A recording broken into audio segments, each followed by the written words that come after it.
আসসালামু আলাইকুম রহমতুল্লাহ বরকাতু। আজকে এসেছি একদম ধান টান গুছিয়ে নিয়ে যাব এবং মাঠে খাওয়া দাওয়া করবো। আজকে খাওয়া দাওয়া শেষে জুম্মার নামাজ পড়বো, জুম্মার নামাজ পড়ে তো বাড়িতে যাব। তো আজকে ভিডিওটা অনেক বেশি ইন্টারেস্টিং হতে যাচ্ছে। আপনারা শেষ পর্যন্ত সবাই ধৈর্য সম্পূর্ণভাবে ভিডিওটি শেষ করবেন, দেখবেন সামনে দিকে ভিডিওগুলো অনেক ভালো লাগবে। এবং এখানে আমাদের একটা সুন্দর মসজিদ আছে, যেটা কিনা আপনারা চাইলে একটু সহযোগিতা এগিয়ে যেতে পারে। তো সব কিছু মিলে আজকে ভিডিওটা অনেক বেশি সুন্দর হতে যাচ্ছে। আপনারা সবাই ধৈর্য ধরে ভিডিওটি এনজয় করুন।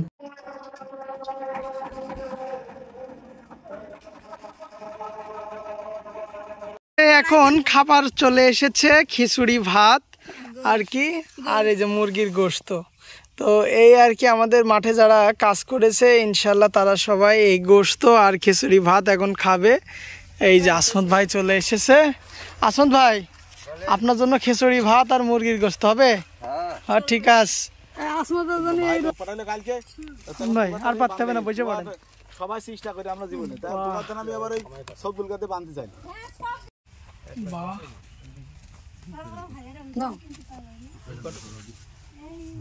আসুন ভাই, এমনি ফিরে বসে খান। দাও জল দাও, বসো।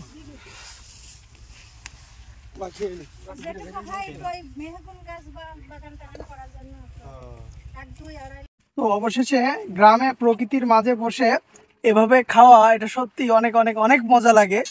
তো দীর্ঘ অনেক দিন পরে এভাবে মাঠে বসে খাচ্ছি।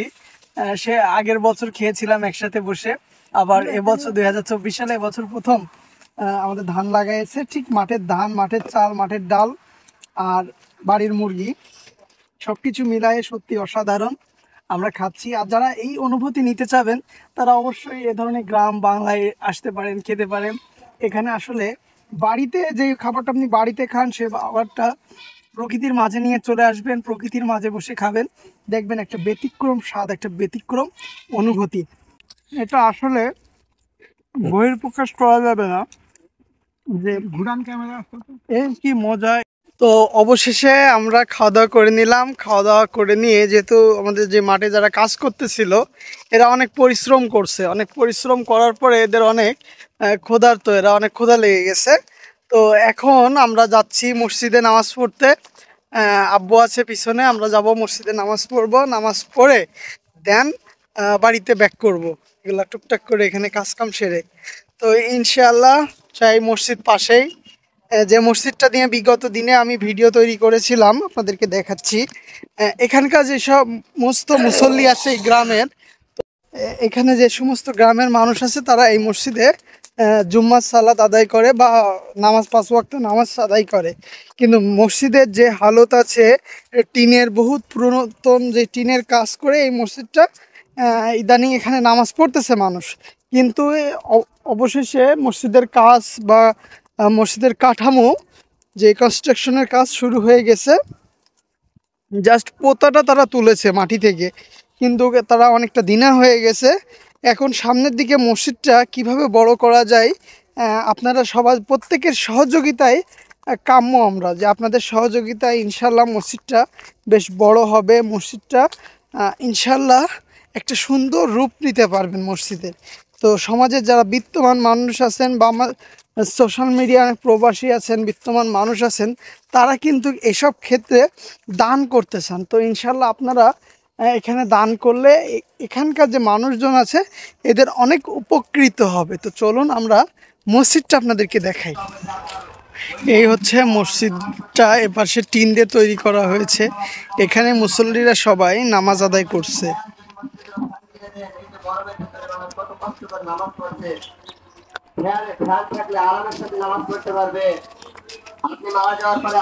পাশে আছে এই যে কাঠামো শুরু হয়ে গেছে।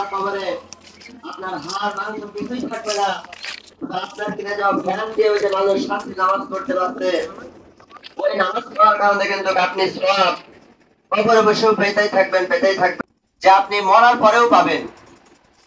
এই জন্য আল্লাহ পাক রব্বুল আলামিন আমাদেরকে বেশি বেশি দান সদকা করার তৌফিক দান করুন। এই যে আপনাদের মসজিদ আছে, কাজ করবেন, আপনারা বেশি বেশি চেষ্টা করবেন যে মসজিদ সুন্দরভাবে করার জন্য, মসজিদে বেশি বেশি দান সদকা করার জন্য।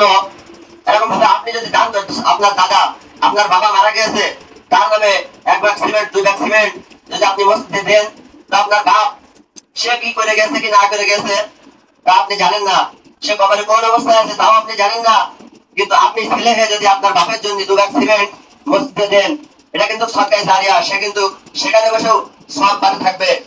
আর আপনি দেওয়ার কারণে আপনার কোনো ফায়দা হবে না তা নয়, আপনিও সব পাবেন, সাথে সাথে আপনার পিতাও কবরে বসে সব পাবে। আপনি যদি দেন তো পরবর্তীতে দেখা যাবে আপনি যখন মারা যাবেন, আপনার ছেলে পেলেও আপনার নাতিপুতিরাও আপনার নামে এভাবে দিতে থাকবে।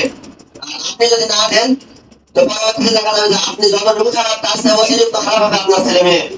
আপনি যদি 5 টাকা দেন তো তা আপনার জন্য 2 টাকা দেবে, আর আপনি যদি 2 টাকা দেন তাহলে আপনার জন্য পরে দেবেই না। তবে আমরা চেষ্টা করবো বেশি বেশি আপনাদের যেহেতু মহল্লা, বেশি বেশি দান সদকা করার এবং মসজিদের সুন্দরভাবে হয় তৌফিক আল্লাহ পাক রব্বুল আলামিন আমাদেরকে দান করুন। নামাজ পড়ে বাইর হলাম, নামাজ পড়ে বাইর হয়ে যাচ্ছি যেখানে জনেরা কাজ করতেছে সেখানে, যে দেখি জনেদের কাজ আর কতটুকু বাকি আছে, তারপরে ইনশাল্লাহ আমরা বাড়িতে ফিরবো। তো লেটস সি, চলেন।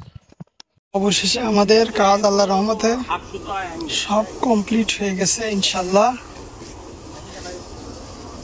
এই যে বিছারির পাহাড়, আর আমার তো ঘেমে টেমে অবস্থা খারাপ।